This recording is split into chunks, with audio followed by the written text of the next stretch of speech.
রহমানির রহিম। সংগ্রামী আলফাবাসী, আসসালামু আলাইকুম ওয়া রাহমাতুল্লাহ।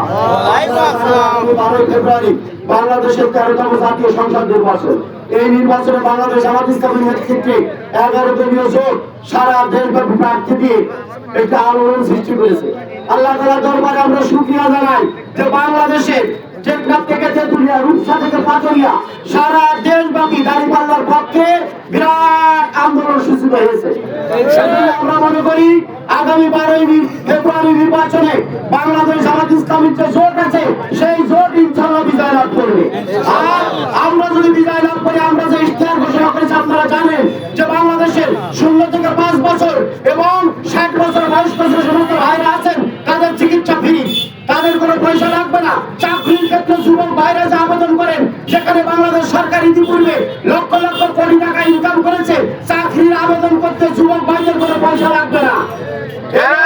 মাস্টার্স পর্যন্ত পাস করতে, পরীক্ষা দিতে, মাস্টার্স পর্যন্ত লেখাপড়া শেষ করতে কারো কোনো খরচ হবে না। বাংলাদেশ সহ যশোরে বিশেষায়িত হাসপাতাল সহ এই অঞ্চল গড়ার জন্য বাংলাদেশ জামাত ইসলামী ব্যাপক পরিকল্পনা এবং ইশতেহার ঘোষণা করেছে।